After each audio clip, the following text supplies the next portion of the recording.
Oke, kita lanjut ya.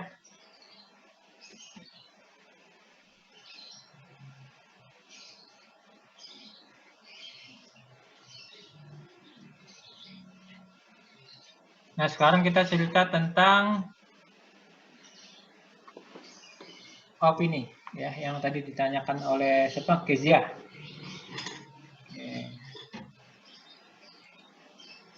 Nah, kita bicara sekarang opini atas laporan keuangan. Jadi opini atas laporan keuangan itu merupakan hasil kesimpulan auditor atas keyakinan yang diperoleh dalam melakukan audit. Jadi auditor memberikan opini tidak sekedar ngasih opini, tapi dia sudah melakukan audit dulu. Ya, jadi kata kuncinya melakukan audit. Nah, dalam mempertimbangkan atau merumuskan opininya apa, auditor pertama harus melihat apakah bukti audit yang cukup dan tepat telah diperoleh. Jadi opini baru bisa diberikan atau auditor baru boleh menarik opini kalau buktinya sudah cukup dan tepat. Nah, yang kedua, apakah ada kesalahan yang tidak dikoreksi material baik secara individu maupun kolektif? Maksudnya gini, kan bisa jadi ketika mengaudit, auditor kan menemukan adanya kesalahan, ya, ada kesalahan dalam laporan keuangan, dan atas dasar itu kemudian mengusulkan koreksi kepada manajemen. Nah, koreksi ini tentu harus dibahas dengan manajemen dan mendapatkan persetujuan untuk dibukukan. Ketika koreksi-koreksi tersebut kemudian disetujui dan dibukukan, masalah selesai. Tetapi kalau misalnya ada koreksi-koreksi yang manajemen tidak setuju, maka harus dilihat, ini koreksinya material atau tidak. Kalau misalnya koreksi yang tidak disetujui itu nilainya material, baik individu maksudnya per akun ya, misalnya ada salah di akun aset tetap, nggak mau dikoreksi, tapi angkanya material. Atau ada salahnya banyak nih, aset tetap salah, piutang, apa dan sebagainya, secara kolektif material gitu ya. Nilainya besar ya, material itu nilainya besar. Nanti kita bahas sesi khusus mengenai materialitas. Itu harus dipertimbangkan. Kenapa perlu? Ini dalam rangka untuk merumuskan nanti opininya apa gitu. Nah, yang ketiga, auditor harus mempertimbangkan apakah laporan keuangannya telah disusun sesuai dengan standar akuntansi atau belum. Ini juga menjadi dasar atau mempengaruhi opini yang akan diberikan oleh auditor. Jika laporan tidak sesuai dengan standar, berarti bagus. Kalau misalnya nggak sesuai, ya tentu tidak bagus. Jadi 3 hal itu yang diperhitungkan auditor dalam merumuskan satu opini. Nah, opininya apa sih atas laporan keuangan? Nah, ini diatur di standar audit nomor 700 sama 705. Jadi opini auditor itu atas laporan keuangan ada 2 golongan besar. Ya. Yang pertama tanpa modifikasian, yang kedua modifikasian. Kalau tipe opini tanpa modifikasi ini adalah opini yang wajar, ya, atau dulu istilahnya WTP, wajar tanpa pengecualian. Opini ini diberikan kalau berdasarkan bukti yang diperoleh, auditor menyimpulkan bahwa laporan keuangan secara keseluruhan bebas dari kesalahan penyajian material. Di laporan keuangannya bebas dari kesalahan material, ya. Di sini ada kata-kata material. Kenapa? Karena kalau salahnya tidak material, itu juga sebenarnya tidak masalah. Ya. Nah, akan tetapi ketika berdasarkan bukti audit yang diperoleh menyimpulkan laporan keuangannya tidak bebas dari kesalahan material, kalau di atas bebas dari kesalahan, nanti nggak ada yang salah. Kalau di bawah ini bebas dari tidak bebas, artinya ada salah nih yang material. Atau auditor tidak memperoleh bukti yang cukup untuk menyimpulkan bahwa laporan keuangan secara keseluruhan bebas dari kesalahan penjajahan material. Nah, jika ada kondisi dua atau salah satu dari dua ini terpenuhi, maka auditor ngasih opininya dengan modifikasian. Ya. Opini dimodifikasi. Tanpa dimodifikasian kalau tidak ada salah saji material, modifikasian kalau tidak bebas dari salah saji, atau auditor tidak cukup bukti untuk membuat kesimpulan.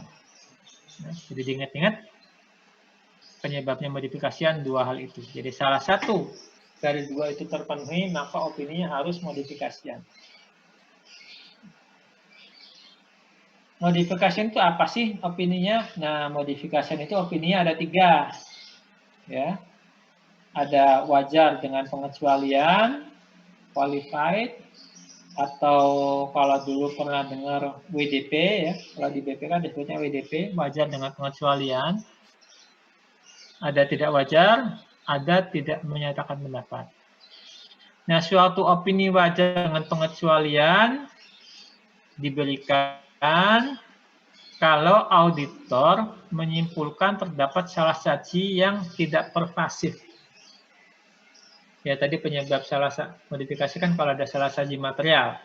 Nah, kalau dia tidak pervasif, maka ngasih opininya modifikasian dengan pengecualian. Apa itu pervasif? Pervasif itu maksudnya dampak. Ya. Jadi kalau misalnya kita ngambil contoh 2 gelas kosong, satu diisi tepung, satu diisi air, ya, contohnya ya. Ketika kita menjatuhkan kerikil di gelas yang isinya tepung, maka yang berlubang hanya tepung yang kejatuhan kerikil.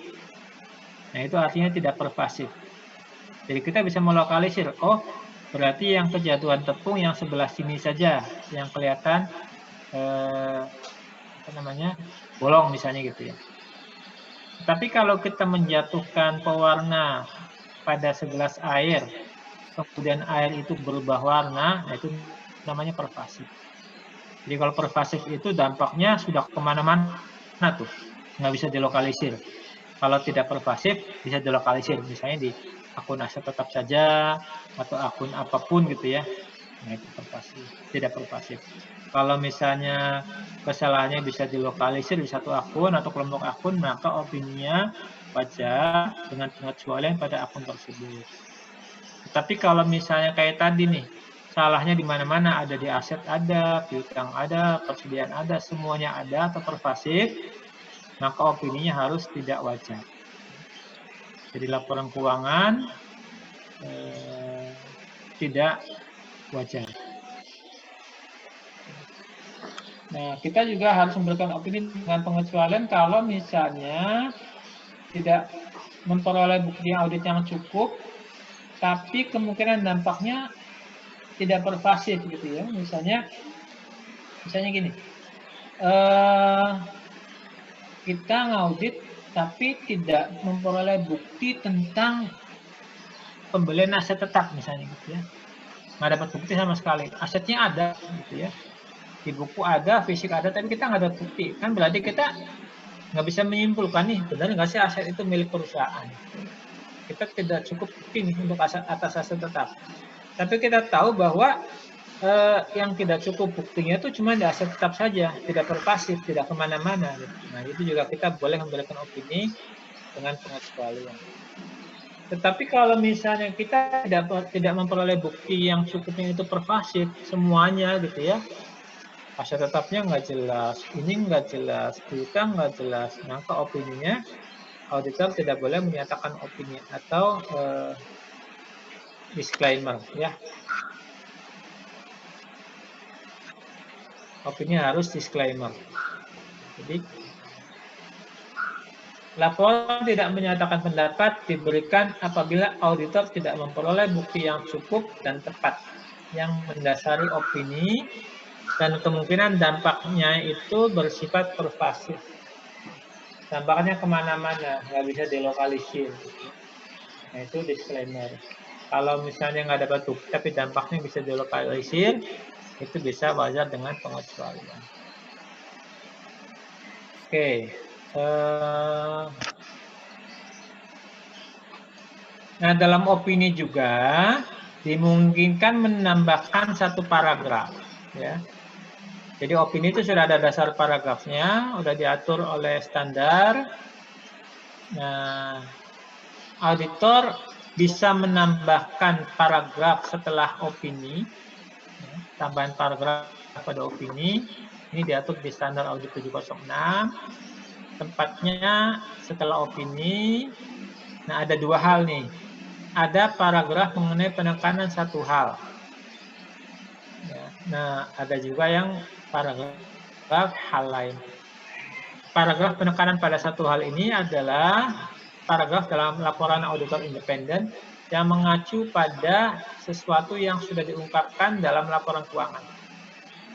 Jadi misalnya di laporan keuangan ada catatan mengenai penyajian kembali laporan keuangan, atau misalnya ada isu going concern, kemudian auditor merujuk ke situ.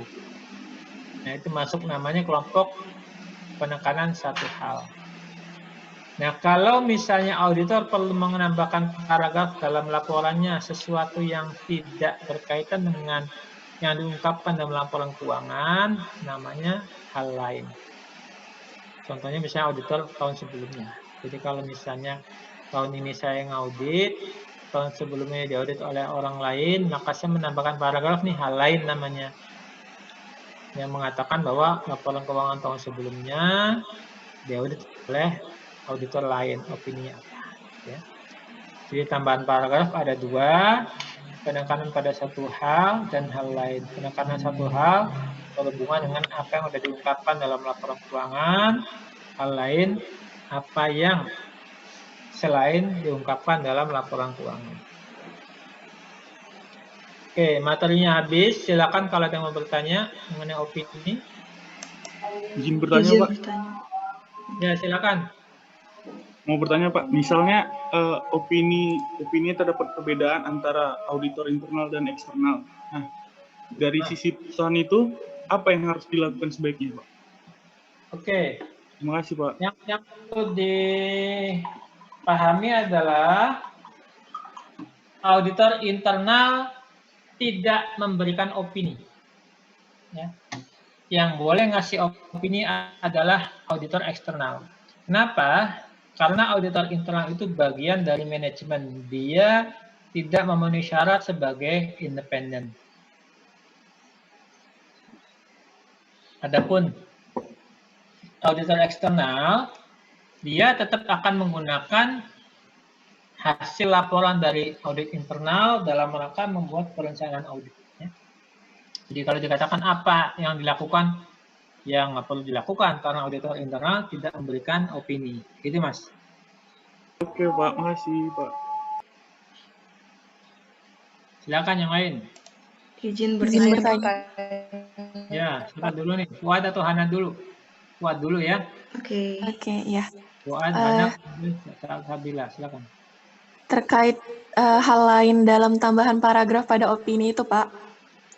Kan hal lain ini kita mengungkapkan informasi informasi selain yang telah diungkapkan oleh auditor tahun sebelumnya. Nah, berarti Pak, maksudnya kita ngelihat LK tahun sebelumnya juga kah ketika mengaudit, bukan pada LK tahun bersangkutan saja?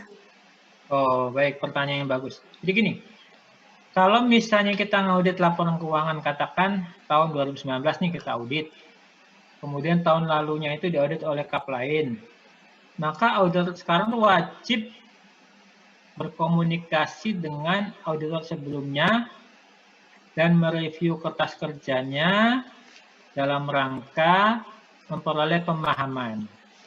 Ya, jadi ketika membuat perencanaan audit, kan harus paham juga tahun lalu terjadinya apa.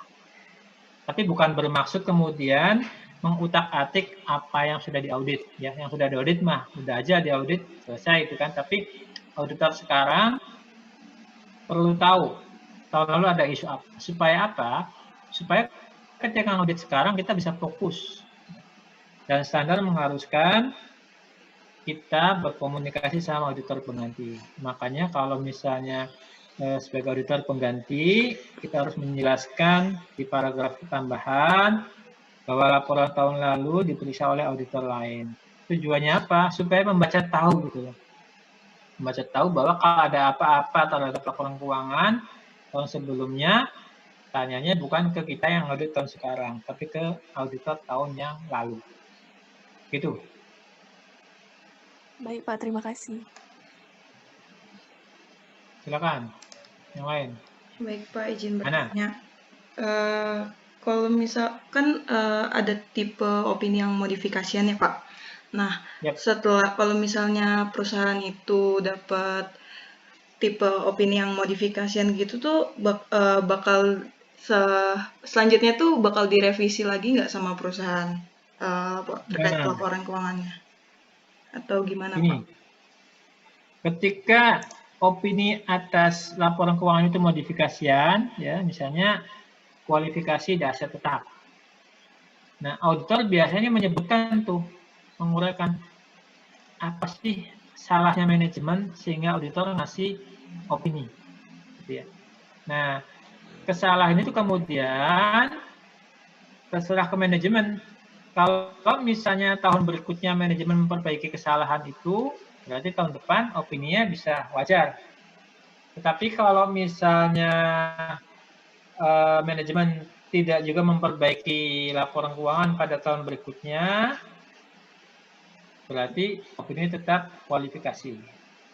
Atau mungkin juga begini, misalnya auditor udah nerbitin opini modifikasian. Dan perlu diingat bahwa sebelum auditor menerbitkan opini, pasti sudah komunikasi sama manajemennya. Manajemen sudah tanda tangan laporan, tahu dia di situ ada salahnya gitu ya, sehingga auditor ngasih opini. Jadi jangan dianggap bahwa auditor ngasih opini kemudian secara mudah-mudah dengan mudah sama manajemen digotak-atik, enggak ya. Auditor ngasih opini itu ada prosesnya. Pasti laporan keuangan yang dikasih opini itu sudah disetujui oleh manajemen. Kalau misalnya ada kasus sudah dikasih opini modifikasian, kemudian dibawalah ke RUPS misalnya gitu ya, ke RUPS, rapat pemegang saham. Terus sama pemegang saham, direksinya dimarahin. Kamu salah, harusnya kamu betulin laporan biar sesuai dengan standar dan opininya benar gitu misalnya begitu. Nah, sehingga kemudian manajemen melakukan koreksi atas laporan keuangannya. Ya, yang salah dibetulin sesuai dengan standar, kemudian menerbitkan kembali laporan keuangannya. Maka bisa dilakukan audit ulang oleh auditor atas koreksinya itu, kemudian perusahaan menyajikan kembali laporan keuangannya atau merestate, dan auditor menerbitkan kembali opininya. Ya, jadi bisa nih kalau udah ngasih opini, kemudian manajemen sadar gitu ya, bisa dimarahin pemegang saham atau gimana, kemudian benar laporan dibetulin, minta diaudit lagi, boleh auditor menerbitkan kembali opininya, tapi khusus untuk koreksian tadi, ya. Jadi nanti ada istilahnya memodifikasi opini dari modifikasi menjadi wajar misalnya gitu. Tapi auditor harus melakukan prosedur lagi, dan laporan keuangannya istilahnya nanti harus mencantumkan 2 tanggal, ya, dual dating. Tanggal laporan awal dan tanggal laporan setelah perusahaan melakukan koreksi laporan keuangannya. Itu. Ya. Baik Pak, terima kasih. Silakan yang lain. Izin bertanya Pak. Ya, Sania, silakan. Kalau misalnya pihak yang terkena opini adverse atau disclaimer itu akan ada sanksinya apa dikasih kesempatan untuk modifikasi terus-terusan ya Pak? Gini, sebenarnya kegunaan opini itu adalah bagi pembaca laporan keuangan. Nah, sebelum auditor ngasih opini apapun, pasti sudah mengusulkan satu koreksi kepada manajemennya. Nah, kalau tidak setuju baru kasih opini. Nah, sekarang tergantung dari si manajemen sama pengguna laporan keuangan gitu ya. Apakah mereka perlu nggak sih dapat opini gitu? Ada dia perlu cuman udah yang penting saya dapat laporan keuangan udah diaudit aja opininya mau apa ya nggak masalah. Ada yang begitu. Nah, ketika ada yang seperti itu ya berarti manajemen tetap akan ya nggak perlu memperbaiki laporan keuangannya gitu. Intinya karena ada gini, ada perusahaan yang dia itu maunya laba, tapi ketika dia audit sebenarnya rugi gitu. Tapi dia tidak mau koreksi, nggak apa-apa deh. Opininya mau dikasih kualifikasi, mau dikasih tidak wajar, mau dikasih disclaimer, saya nggak masalah. Yang penting angkanya itu. Nah, dalam kondisi seperti itu ya sudah dibiarkan itu aja. Jadi manajemen nggak ada usaha untuk memperbaiki, nggak ada usaha untuk gimana gitu ya. Nah, tinggal nanti yang pakai laporan keuangan pemegang mau nggak gitu ya. Opininya tidak bagus gitu ya. Atau kalau pemegang sahamnya, jadi nggak apa-apa deh, saya emang nggak perlu opini, yang penting laporannya ada, ya udah selesai. Jadi kembali kepada si pembaca laporan keuangan. Tapi memang kalau kita bicara laporan keuangan yang untuk publik, ya, misalnya yang masuk bursa dan sebagainya, tentu opini menjadi sangat penting. Kalau misalnya kita melihat laporan keuangan yang opini tidak wajar, tentu orang tidak ada yang mau beli sahamnya. Kenapa? Karena kan tidak bagus. Gitu, rasa bilang. Baik, makasih Pak. Ada yang lain?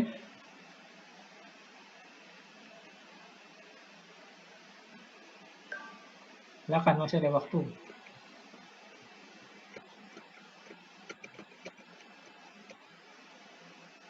Sudah jelas semua?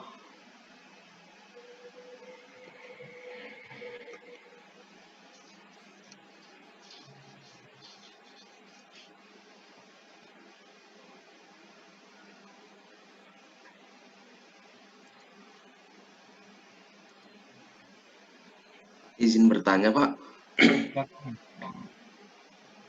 Jadi untuk opini-opini itu, Pak, selain berpengaruh terhadap publik dalam hal penjualan sahamnya, apalagi ya Pak pengaruhnya terhadap perusahaan itu, Pak, dari opini-opini tersebut. Karena kan seperti yang kita tahu kemungkinan besar juga kalau misalnya opininya tidak menyatakan pendapat gitu, misalnya banyak terjadi kesalahan kan bakal berpengaruh juga terhadap perlakuan perpajakannya, Pak. Jadi bagaimana ya, Pak? Ya, memang opini auditor itu menjadi satu ukuran kinerja manajemen dan integritas manajemen. Artinya kalau misalnya auditor ngasih disclaimer gitu ya, disclaimer, maka membaca laporan akan melihat wah nggak benar nih perusahaan gitu ya.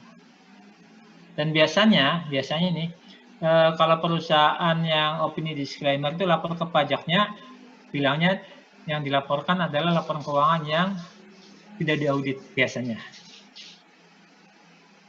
Karena ya dia tahu lah maksudnya seperti apa.